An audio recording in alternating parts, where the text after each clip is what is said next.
Good evening, everybody. Welcome to this Instagram Live. I hope you're doing super well. I hope you had a good day. Today, we're talking to Dr. Divya Varsani, who is an F2 doctor based in London, and we're talking about GP training. Divya is starting GP training in August. I think Divya is there. Let's see if she can join in the chat. Or let me see if I can add her in. Hey, Divya. Uh, Hello. How are you doing? Yeah, not too bad. I'm off today, so Okay, a bit of a relaxation, and then I'm working good. weekends. So Okay, because you're still F2ing, right? yeah, Yep. F2 at And the moment. F2 in London? No, I'm in Nottingham. Nottingham. Wow. So for those of you guys, like many of our IG lives, I've never met Divya. We've only kind of met on IG and on Facebook. And I know you've been busy applying for GP training recently, and we've been in touch a few times having about exams and things. But thank you so much for doing this. No, thank you for having me. No worries, no worries. And a lot of people have asked about GP training and the journey to GP training and why people do GP training and all those kind of things. So we're going to touch on some of those things as we go through. But for those of you who don't know you, Divya, quick background, where did you train? What's your story so far? And what's get you to Yeah, up to where you are so in Nottingham? yeah, I went to medical school in London and then moved up for foundation year. So my first year I was in a small DGH, and now I'm in a big tertiary centre. So it's a Okay. nice mix, really. Okay. So where in London? Which med school? St George's. St. George's. And then you did your F1 and F2 in Nottingham. So F1 was in Lincoln, which Okay, not many people okay. know of, Yeah. but close to Nottingham, yeah. Okay. A lot of GP trainers from Lincoln I've met because of our AKT stuff and CSA stuff. So I hear a lot about Lincoln VTS and training Yeah. schools. So Nottingham, and where's GP training? You got back into London, right? That's what I'm thinking about London. You got back into London. Yeah, so Northwest London, Northwick Park. Good stuff, and Yeah. well done because it's not easy. I mean, obviously London is super competitive, so to get a place in London is no mean feat. So well done on doing that, and we'll talk a bit about MSRA and your preparation in a short Yeah. while. But let's talk about GP training then, because was GP training always the way? Like, was that always the plan, or has it come about in some strange way? I wouldn't say strange. I mean, from medical school, it was always a passion of mine, and I like the idea of like holistic medicine, preventative medicine, and there's a lot of that in GP.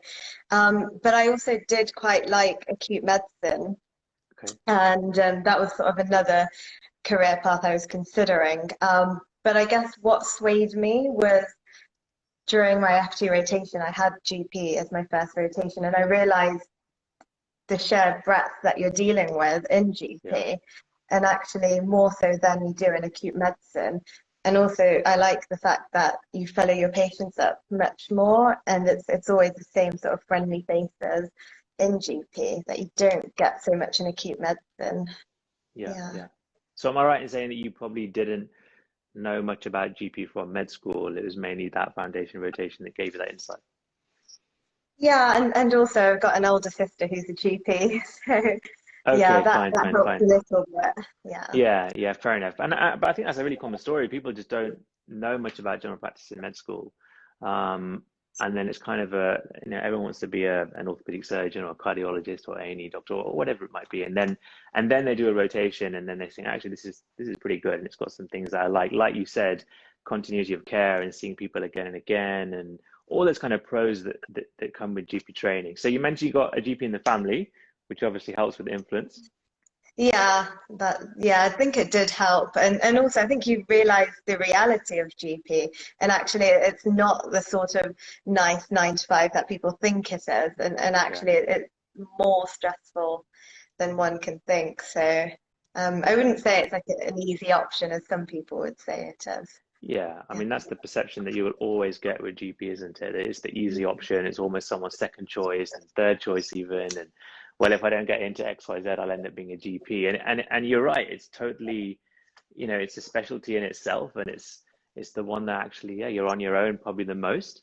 And it is stressful. So a lot of people who are on our IG are med students or they're doctors from abroad, and they're all thinking about this GP thing, but they're not quite sure. So hopefully we can shed a bit more light on it. So F2 general practice in Nottingham.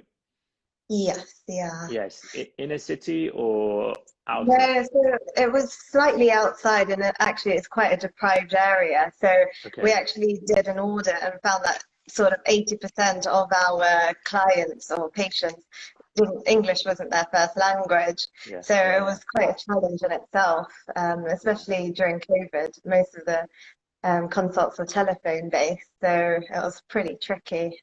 Yeah, Yeah. completely different. So you did this at the beginning of F2 before you'd applied? Yeah, Yeah, yeah, my okay, first fine. rotation. So were you still umming and ahhing at that point, or had you decided already that it's going to be GP? So sort of within the first month, I Okay, thought that that's definitely what I want to do. okay, Yeah. okay, okay. So it's still in the balance when you first started. Mm, Cool, good, yeah. good, good, good, good. So you're due to start in August, and everything's going to change, and you're going to go back, well, back to London, I suppose, back down to London. You looking forward to it? Yeah. Yeah, definitely. I'm very excited, but also quite nervous. It's quite a big step up, I would say. Yeah, And especially sort of, I start my first rotation is GP. So it feels like quite a niche new area for me coming from acute medicine. yeah, yeah, yeah. And you're certainly not alone. I mean, people have got their rotations. A lot of them have got their rotations this week, and a lot of them are starting with GP, and a lot of them, I suppose, unlike yourself, have never even done any general Yeah. practice or any GP rotation, and it is a super, yeah, it's a super nerve-wracking thing, right? Mm. And A, being a GP trainee and having that step up in general, and then of course new practice, etc., and a new area and not knowing the scene. So yeah, I totally get that, but excited as well.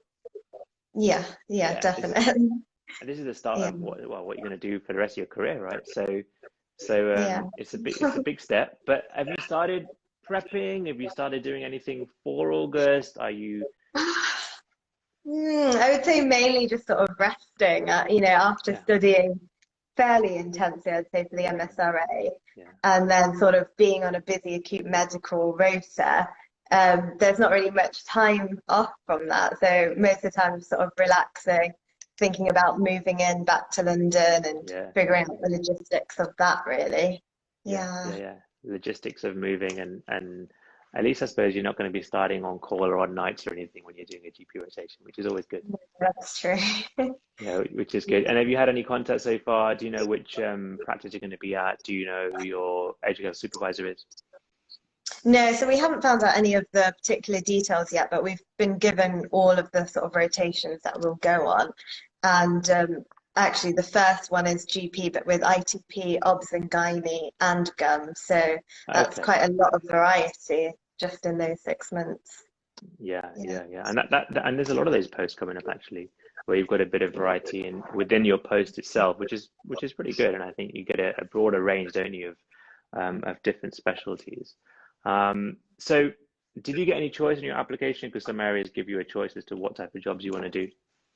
Yeah, so there's 19 jobs at Northwick Park, and we just sort of ranked those based on our own Okay, preferences.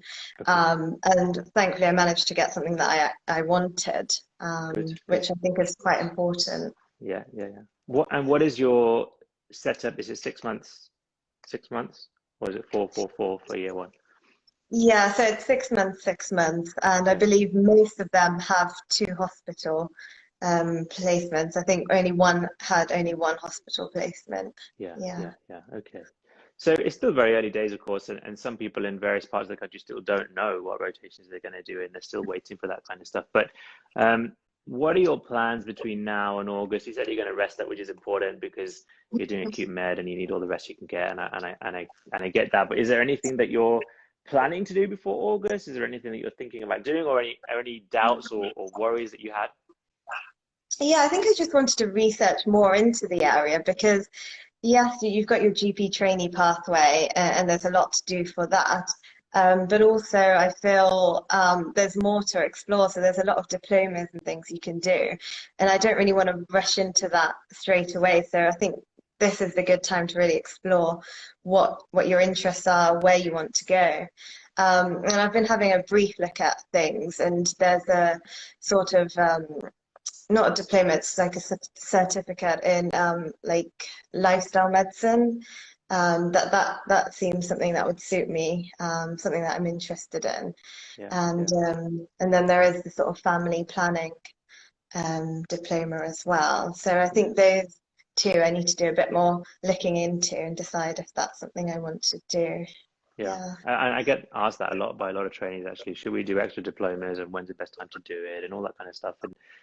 And yeah, if you have a passion for it and you can see yourself doing it in the future, then it's worth putting the extra time in. But you know, GP training is obviously long and tiring as it is, and then the time to do it maybe is ST1 because that's where you're not got your exam pressure so much. Yeah. When it's like ST2, the exams come in. So it sounds like you're starting to plan things quite well. And Mm. diplomas, it's good to do them. It's just make sure that you've got a passion for it, or you've got at least a Mm. plan for it in the future. Because a lot of people, a lot of trainees do extra diplomas and they just want to get the letters after their name, and then kind of halfway through it they realize they don't really like it, and then it gets quite tedious. So if you've Yeah. got a passion for family planning and lifestyle medicine, then yeah, planning in advance and doing it is a good thing, Yeah, I especially in definitely that, do. especially in ST1. Yeah. Mm. Because and I know you've already started thinking about exams because you've already asked me about the exam, which is pretty good because people don't often think about till AKT until like a month before the exam and start panicking. But it sounds like you plan for things. It sounds like you want to get ahead of the game. Yeah, going back to sort of talking about the diplomas, I actually tried to do a medical education diploma back as an F1, and I realized maybe I should have researched it a bit more, and actually I didn't really enjoy it at all. So I've learned from that this time, and I'm definitely not going to rush into anything too Yeah, soon. that's Um, good. That's good. But I think you're doing it the right. If you're going to do it, then ST1 is a good time to start, as opposed to ST2, ST3. So you've kind of heard about, you know which training scheme you're on, you know which area you're going to be working in. Are you going to drop anyone any messages like your ES or your practice manager in advance, or what are your plans on that? Have you thought about that yet? Yeah, so actually for London, I feel like they've been slightly slower than other areas. They haven't really released any of that sort of information yet. And we haven't been told sort of the GP practice will be starting at or anything just yet. But Okay. I think the really nice thing is that we've already got a London WhatsApp group. So I'm Oh, already wow. talking to some of the other trainees, which is really nice. Yeah. That's really good. What kind of stuff's going on in that WhatsApp group?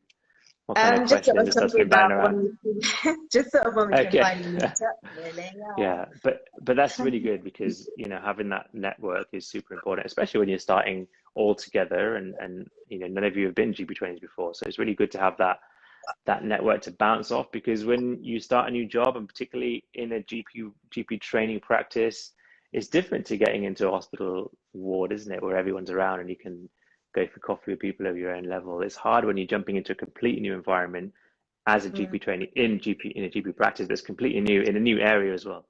So that's really good that you're doing that because a lot of people will start GP training and then after 2 3 weeks realize, okay, actually, you know, I don't know what I'm doing, but who do I go to? So having that early on is really good and good to hear. Yeah. Really good to hear. But certainly when you get your rotation, it's definitely worth getting ahead and dropping them an Mm. email saying, look, I'm coming in August. And maybe even think about going to see them, you know, before. Mm. That's something that I always suggest because, you know, it's always nice to know the practice manager and know your educator supervisor before day one, where everyone's just getting used to the idea of having a new trainee. So that's Mm. something that, and you sound like a planner, so I'm sure you'll do Yeah. something like that, which is Yeah, good. I was thinking sort of planning ahead of my route to wherever I will be because especially in London, you can't always rely on, the tubes and things and buses and all of that. So I like to be on time for everything. So I'm going to try and figure out the best route to get there, Yeah, essentially. yeah, yeah. That's really good. And was London always what were you always keen to go back to London for GP training? Was that always the plan? Yes, I think so. I kind of enjoyed the break away from London and sort of growing my own independence away from family and friends, which I felt like I've done pretty well up here up north. But I think sort of going back to family is quite important for me. So Yeah. um, it'll be sort of a bit different, I guess, going back home um, because I'm so used to that sort of independent life at the moment. So yeah, it'll definitely be for the best though. Yeah, yeah. But it's interesting how you say up north, as Lincoln and Nottingham. that's certainly, surely that's like Midlands area, right? But for Yeah. Londoners, fair enough. For Londoners, it's north. It's Yeah, north. anything outside the M25 is Yeah, no, essentially. I get it. That makes sense. So going back to London, starting doing general practice, which is great. What are your other rotations? Have you got them for the 2 years now then, or the 3 years? Yeah, so we've got sort of all of the rotations. So it's GP with ITP, obs and gynae and gum, and then it's just GP. And then in ST2, I've got A&E, which is going to be very busy with Yeah. peds. So yeah, I've got Okay. all my hospital in ST2. And then ST3 for most people is Okay. just GP. Yeah. Yeah. Yeah. But I guess it just means sort of planning ahead for AKT during ST1, really. Yeah. Yeah. Yeah. Yeah. And what do you think about the new increased amount of general practice? Because when I did GP training, I had a 4 month ST2 rotation, and then obviously ST3. And it was Mm. unheard of to do more than 4 months in either ST1, ST2. So what do you think about the increased GP Mm. um, playoff that they've done? Yeah, so at first I was sort of a bit hesitant because I'm so used to being in the hospital environment. But then once you sort of get used to that, it's sort of like, well, you're going to be in GP land for the rest of your life, essentially. Yeah, yeah, And it's nice to actually have 6 months in one practice and get used to, the systems, getting used to, the reception staff, the nursing staff, whoever will be in that GP practice. But then also it allows you to explore different types of GP practices, some that are small and maybe there's only 2 or 3 GPs there. Um, and some that are much bigger that have all different sorts of services there as well. So it's a good mix of yeah, different practices, really. yeah, yeah. And the 6 months in your GP ST1 is I think very good, because I remember doing my GP ST2 rotation, and literally after about 3.5 months I felt, okay, I know what I'm doing now, and Mm. I figured out the area, and I know who to refer to, and I know the local services. I'm starting to know my patients, and then 2 weeks later I was off and I was back into hospital land. So I think Mm. that 6 month time frame is just about right if you're going to move on to another rotation after. But ST2 is going to be tough. You're going to have done lots of GP, and then you're going to jump straight Yeah. back into A&E. But I think Probably, whatever rotation you do, there's still a lot that's relevant to GP. yeah, yeah. Um, so I don't think it's a downside. And I think if you go in with any rotation optimistic, then you'll get what you want from it, essentially. And there's a lot of sort of personal development plans you can create for MED. Particularly sort of the patients that get referred from GP to ED. I think that's something that will be quite useful to see, really, because I've not had any ED experience yet, so that's something Okay. I wanted. Yeah. Yeah, I mean, without a doubt, A&E is the place I learned most, probably in the whole of my GP training, like including my GP training years. So in the GP trainee rotations in GP practice. So yeah, and looking back at it, it was the most valuable 4 months I ever did. The confidence that I built up in that 4 months helped me massively in my GP rotation, because you learn that confidence of dealing with things because you have to. But then I took it into my GP rotation, and certainly I did A&E kind of between my two GP rotations, and I certainly felt a difference because of A&E in my second one. So yeah, obviously you learn loads. It's just maybe you won't be so optimistic on night one when you when you're in the middle. But yeah, and peds as Yeah. well. You must be happy with peds. Yeah, because it's also another thing that I've not done since medical school. And you get so much pediatrics in GP, so Yeah, yeah, it's another quite useful yeah, yeah, yeah. rotation. 100%. And it's good that you're thinking like that, because yeah, peds for me, I hadn't held a baby since, I don't know, Mhm. since medical school, and I did peds, and there's no babies and our kids in our family at that point. So literally I was just like, I was scared. How do I hold a baby? But actually at the end of that 4 months, yeah, I was obviously much more confident. And then Mm. when I went into GP land again, because you see so much peds, that just the confidence of knowing, what's normal and what's not is a huge thing. But anything that you're upset that you didn't get, or any particular rotations that you're thinking you wish you had in that plan? I'm pretty happy with the rotations. It was my one of my first choices. So That's good. um, I think it's sort of good to get outside of your comfort zone, and I think A&E and pediatrics will do that for me. It's not something that I feel very confident or comfortable with at all. So I think sort of just throwing yourself out there and just getting on with it really. Because in GP you'll have everything and anything. So yeah. I And that's a think great attitude, by the way. It's a great attitude because to jump in and 2 feet first and just try and soak up what you can. You're only going to get A&E once in your career now till the end, so it's worth just soaking up what you can. And same with Peds, which is good. And a lot of people will try and avoid A&E, for example. Like they look for the jobs without A&E, or they look for the rotations without Peds or acute medicine, all those kind of things. So it's really good that that was right up there in terms of what you wanted. Yeah, But I it mean, sounds it'll like be you planned very it. busy, but yeah, with AKT and everything, it will be busy. So I just not like need to organize and plan for it really. Yeah. Hopefully it goes well. I will go. It will go. If you can do that well in MSRA to get a London place, then AKT will be fine. And AKT results are today, so you've probably seen there's lots of pinging around saying I'll pass. So it's a big exam and it needs preparation, but it sounds like you're well ahead of that. But let's just jump back to MSRA because there'll be a lot of people watching here who A, want to do GP training, but B, want to go to London. So when did you start preparing for MSRA? How much effort did you put in? And did you think you'd get into London? So I think I was quite fortunate that we were in the lockdown. And essentially there wasn't really much else to do. And I remember sort of preparing from August, but just doing like an odd question here and there just to get used to doing medicine again. And then I was lucky to have GP as my FT rotation, and I picked up quite a lot just from going to work every day. And actually I was very busy on GP, even though I was only sort of seeing like 14 patients a day. It's not that much, but as an FT that was quite a lot. And I was staying at work till sort of 6 p.m, 7 p.m. most days, so I didn't really get much time during the weekday. Weekends, I guess, maybe like 2 or 3 hours from November. I think things sort of escalated from November. So November, December, January, February, sort of about 3 months really of preparation. And how did you find the SJTs? Because that's an area that a lot of people don't like and struggle with. Were they okay?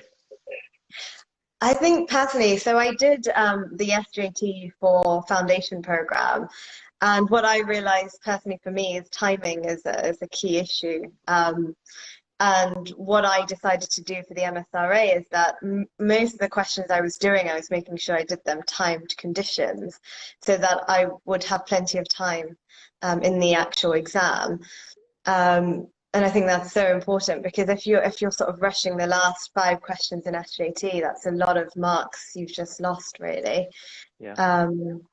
So I think timing questions during your prep is so important.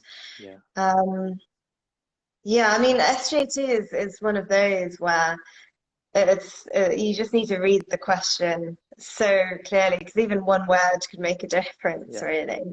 And I think most people, some people find them really easy, but some people really struggle. Doesn't matter how many times you read it, some people just struggle, but some people just think, well, actually, there's nothing to think about with SJT. They're really straightforward. I think the ones where you choose 3, people find those a bit better. And actually, those come as the second part of the SJT, and people are rushing that. So, timing's key, so you can get to those questions that are slightly easier. And I somehow did very well in it. So well, obviously you did. I'm sure people are going to ask you how did you do it? How did you get into London? Tell me, give me the answers. So I mean, so for SJT, I use a varied, many different types of question banks. So there's even you can do the SJT foundation program mock test as well. So there's a lot of questions out there really, and people always ask, oh, so what's the best? Well, I don't think there's like a best. I think just doing so many questions and then you'll sort of get the hang of it. And I don't know how many questions I did in the end, but it was hundreds of questions really, and it's very good. Reading them and picking up like trends and patterns for SJT. Very good, very good. Obviously, you did very well. But let's jump back to GP training because you're starting in August and that's looking ahead. So any fears, doubts, worries, concerns about GP training, anything that's a little bit anxiety provoking? I think sort of just the fear of the unknown, really. Just sort of going in there, not really knowing what to expect. But I've heard really positive things that it's a very supportive training program. Good. So yeah, hopefully it shouldn't be too bad. Good. And there's still quite a way actually. August is still quite lots going to happen between now and August, I guess. Mm. It seems like far away, but still fairly close. But it's really good that you're thinking ahead, and it's good that you're thinking about contacting people in advance, and it's good that you're thinking about diplomas and exams. Because I think with everything, planning is everything, isn't it? And I do see a lot of GP trainees who don't think it at all and just kind of roll into the program and then start to figure things out. And then before you know it, you're busy with on call, and then you're falling behind portfolio, and things start to creep up, exams start to creep up, and it's tough. But it sounds like you're on top of it, which is good. Yeah, hopefully. We'll see how things go in Good, August. good, excellent, excellent. Well, Divya, thank you so much for joining us. I think it's been super useful. And look, if people want to reach out to you and ask you questions about application and stuff, are you happy for people to do that? Yeah, if you just message me and I'm happy to sort of give more advice about MSRA. I mean, we could do a whole Yeah, talk on MSRA. yeah, But absolutely. yeah, We if haven't. you've got any questions, don't hesitate to contact me. But yeah, thank you so much for your time, Divya, and hopefully we'll Thank catch up very you. soon. Yeah, of course. Thank you for having me. Brilliant. Cheers, Divya. Bye.